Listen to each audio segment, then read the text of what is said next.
예수님의 비유 9번째 시간 빚진 두 사람. 살아계신 하나님의 말씀은 요한일서 4장 19절의 말씀인데요. 우리가 사랑함은 그가 먼저 우리를 사랑하셨습니다 라고 말씀하셨어요. 우리 친구들은 강아지나 고양이를 키워본 적이 있나요? 우리는 개에게 짖도록 그리고 꼬리를 흔들도록 가르칠 필요가 없어요. 왜냐하면 이런 일들을 하는 것은 개의 본성이거든요. 개는 보는 대로 본성을 따라서 행동해요. 그런데 우리도 역시 우리가 하고 싶은 방법대로 하고자 하는 본성을 가지고 있어요. 바로 강아지가 개의 본성을 가지고 태어난 것과 같이 여러분과 저도 사람의 본성을 가지고 태어나 생각하고 웃고 혹은 울 수 있어요. 왜냐하면 이것이 삶의 본성이기 때문이에요. 그런데 사람에게는 또 다른 본성이 있어요. 그것은 바로 죄된 본성이에요. 왜냐하면 우리는 그릇된 일을 말하고 행하는 그런 본성을 가지고 태어났기 때문이에요. 그럼 하나님은 우리의 이런 성품을 어떻게 생각하고 계실까요? 이사야서를 보니까 무릇 우리는 다 부정한 자 같아서 라고 말씀하셨고, 예레미야에서는 만물보다 거짓되고 심히 부패한 것은 마음이라. 또 마가복음에서는 이 모든 악한 것이 다 속에서 나와서 사람을 더럽게 하느니라 라고 말씀하셨어요. 거룩하신 하나님이 죄를 얼마나 싫어하시는지 알겠지요. 예수님이 이 세상에 계실 때 예수님은 때때로 바리새인이라 불리는 어떤 유대인들에게 말씀하셨어요. 바리새인들은 자기들이 아무 죄도 짓지 않았다고 믿었어요. 왜냐하면 그들은 규칙적으로 회당에 가서 기도하고 누구를 죽이거나 훔치거나 술 취하지도 않았거든요. 그런데 그들은 다른 죄가 있었어요. 어떤 죄일까요? 그들은 교만했고 이기적이고 잔인하고 욕심도 있었어요. 그러나 그들은 자기들이 죄인이라는 사실을 인정하지 않았어요. 어느 날 바리새인 중에 시몬이라 불리는 사람이 예수님을 자기 집에 초청해서 음식을 대접했어요. 시몬은 예수님을 존경하는 마음으로 초대한 것이 아니라 예수님을 시험하고자 했던 것이에요. 그런데도 불구하고 예수님이 시몬의 집에 가신 이유는 뭘까요? 바로 예수님이 죄인을 구원하러 오신 것을 깨닫게 하기 위함이었어요. 시몬과 예수님 그리고 다른 사람들이 음식을 먹고 있을 때 한 여자가 조용히 방으로 들어와서 예수님이 누워있는 긴 의자 끝에 와 섰어요. 그 나라에서는 음식을 먹을 때 의자에 앉는 대신에 긴 의자에 누워서 먹었거든요. 그 여자는 울기만 할 뿐 아무 말도 하지 않았어요. 예수님 발 위로 눈물을 떨어뜨린 그녀는 긴 머리를 수건처럼 사용하여 예수님의 발에 떨어진 눈물을 닦고 친절하게 발에 입 맞추고 아름다운 병을 열어 향기로운 냄새가 나는 향수를 발에 부었어요. 이것은 보통 향수가 아니고 아주 값이 비싼 물건이었어요. 아마도 여인이 아주 특별한 때를 위해 마련해 둔 것이었는지도 몰라요. 그러나 여인은 예수님을 너무나 사랑해서 주 예수님께 그녀가 가진 가장 좋은 것을 드렸던 거예요. 그런데 이것을 본 시몬은 그 여자에게 죄가 아주 많다는 것을 알았어요. 시몬은 속으로 이 사람이 만일 선지자라면 자기를 만지는 이 여자가 누구며 또 어떠한 자인지 곧 죄인인 줄 알았을 것이다 라고 속으로 생각하고 있었어요. 예수님은 시몬의 모든 생각을 알고 계셨고 시몬의 마음속에 있는 것도 알았으며 심지어 그의 모든 죄들도 다 알고 계셨어요. 그러나 예수님은 시몬을 사랑했기 때문에 시몬의 마음과 그 여자의 마음에 일어났던 것을 알도록 도와주기 위해 짧은 이야기를 해주셨어요. 시몬아, 내가 내게 이를 말이 있다. 그것은 빚진 두 사람과 빚쟁이에 대한 이야기였어요. 예수님은 말씀하셨어요. 빚쟁이에게 빚진 자가 둘이 있어. 하나는 500데나리온을 빚졌고 하나는 50데나리온을 빚진 사람이 있다. 그러나 그 빚을 갚을 것이 없으므로 둘 다 탕감하여 주었으니 둘 중에 누가 그를 더 사랑하겠느냐. 그러자 시몬이 대답했어요. 제 생각에는요, 더 많이 탕감을 받은 자니이다. 그래, 내 생각이 옳다. 그런 후 예수님은 그 여자를 돌아보시며 시몬아, 이 여자를 보느냐? 내가 내 집에 들어올 때 너는 내 발에 씻을 물도 주지 않았으나 이 여자는 눈물로 내 발을 적시고 그 머리털로 내 발을 닦았다.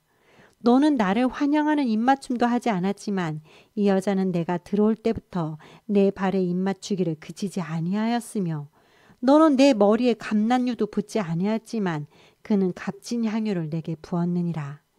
그 당시 사람들은요, 발에 샌들을 신었으며 길은 먼지투성이었거든요. 그래서 손님이 집에 오면 발 씻을 물을 주고 수건으로 발을 닦아주는 것이 예의였어요. 그리고 입맞춤은 그 지역의 기본적인 인사였으며 흔한 감난유를 손님 머리에 발라 단정하게 해주는 것은 의무와 같았어요. 그러나 시몬은 예수님에게 이런 기본적인 예의조차 갖추지 않았던 거예요. 예수님은 계속해서 말씀하셨어요. 이 여자는 많은 죄가 있어서 자기의 죄를 용서받기를 원하였다. 그리고 나서 예수님은 여자에게 말씀하셨어요. 내 죄사함을 받았느니라. 여인은 분명 예수님이 가르치는 것을 들었다는 것은 의심할 여지가 없어요. 여인은 예수님이 자신의 죄를 용서해주며 자기의 마음을 깨끗게 할 수 있는 구주라는 것을 믿었기에 자신이 예수님을 얼마나 많이 사랑하는가를 그리고 자기의 죄에 대해 얼마나 많이 뉘우치는가를 보여주러 왔던 거예요. 말씀에 이 여자가 나를 많이 사랑했다라는 말씀은 직접적으로 쓰여 있지는 않지만 우리는 그 여자가 한 일을 보고 알 수 있어요. 어느 집에 4명의 자녀들이 있었어요. 어느 날 아침에 어머니 몸이 좋지 않았어요. 해야 할 일은 많은데 어떡하죠? 그것을 본 자녀들은 엄마 걱정하지 마세요. 우리는 엄마를 많이 사랑해요. 우리가 오늘 엄마를 도와드릴게요. 자, 모든 아이들이 도와주겠다는 약속이 엄마는 얼마나 기뻤을까요? 제일 먼저 엄마는 수철이에게 잔디를 좀 깎아달라고 부탁을 했어요. 자, 그런데 수철이가 창고에서 풀 베는 기계를 꺼내다가 친구가 부르자 기계를 놓아두고 친구가 놀러 나가 버렸어요. 또 엄마는 수영에게 방 안 가득 어질러 놓은 장난감과 옷들을 치우도록 부탁했지만 자, 수영이는 장난감은 빨리 치우기는 했어요. 그런데 다시 장난감을 끌고 다니며 방 안을 어지럽혀 놓았어요. 또 엄마는 수희에게 의자 위에 먼지를 털도록 부탁했으나 수희는 모든 게 하기 싫었어요. 그날따라 귀찮았던 거지요. 다행히도 수미는 이불을 개고 현관을 청소하고 세면기를 깨끗이 닦고 목욕탕에 깨끗한 수건을 걸어 놓았어요. 여러분은 누가 어머니에게 자기의 사랑을 보여주었는지 알고 있을 거예요. 사랑은 이기적이거나 늘 받기를 원하는 것이 아니에요. 사랑은 주고 행하기 원하는 것이에요. 하나님께서는 우리를 사랑한다고 성경에서 자주 말하고 있지요. 여러분은 하나님이 그것을 증명하기 위해 행하신 큰 일을 잘 알고 있을 거예요. 바로 하나님은 그의 아들 주 예수 그리스도를 보내 우리 죄를 용서할 수 있도록 우리를 대신하여 죽게 했어요. 성경은 때때로 죄를 빛과 같다고 말해요. 죄를 지은 사람은 하나님께 빚진 자예요. 바리새인과 같이 어떤 사람들은 자기들이 그렇게 나쁘지 않다고 생각할지도 몰라요. 반면에 그 여자와 같이 자기들이 매우 죄를 많이 짓고 있다는 것을 인정하는 사람들도 있어요. 그러나 우리들 중 아무도 우리가 지은 죄의 빚을 갚을 수 있는 사람은 없어요. 그러나 주 예수님은 할 수 있고 우리의 죄를 위해 대신 죽으셨어요. 로마서 5장 8절의 말씀을 보니까 우리가 아직 죄인 되었을 때 그리스도께서 우리를 위하여 죽으심으로 하나님께서 우리에 대한 자기의 사랑을 확증하셨느니라 라고 말씀하셨지요. 자, 그래서 요한일서 4장 19절의 말씀을 보면 우리가 사랑함은 그가 먼저 우리를 사랑하셨음이라 라고 말씀하고 계시는 거예요. 하나님은 우리를 너무나 많이 사랑하시기 때문에 우리가 하나님을 사랑하는 것은 너무나 당연해요. 그리고 또한 부모님의 말씀에 빨리 그리고 기분 좋게 순종함으로써 예수님을 사랑한다는 것을 매일 증명할 수 있어요. 왜냐하면 예수님은 자녀들아 주 안에서 너희 부모에게 순종하라 라고 말씀하셨기 때문이에요. 그럼 우리는 어떻게 예수님에게 우리의 사랑을 보여줄 수 있을까요? 제일 먼저 하나님의 말씀을 읽고 언제나 하나님을 기쁘게 하기 위한 행동을 하고 다른 사람들에게 예수님에 대해 말하는 거예요. 그리고 나는 예수님을 사랑해요 라고 고백하는 거예요. 엄마 아빠가 여러분에게 나는 너를 사랑한단다 라고 말씀하시면 너무 기분이 좋지요. 마찬가지로 우리 주님도 우리가 주님을 사랑한다고 우리가 주님께 말하기를 원하세요. 시몬의 집에 온 그 여자가 줄곧 주 예수님을 사랑한다는 것을 보여주고 있는 동안 예수님은 아무 말씀도 하시지 않았어요. 그러나 적당한 때 예수님은 시몬의 집에 모인 모든 사람들 앞에서 여자가 한 행동 하나하나를 말씀하셨어요. 왜냐하면 우리가 예수님을 사랑하기 때문에 한 행동 하나하나를 다 알고 계시고 늘 기억하시기 때문이에요. 또 주 예수님이 말씀하신 비유에서 빚진 자 중에 한 사람은 다른 빚진 자의 10배나 빚을 졌고 갚을 수 없었어요. 이것은 모든 사람이 죄를 졌다는 것과 모든 사람이 자기들의 죄를 용서받을 수 있음을 우리에게 이해하도록 도와주는 말씀이에요.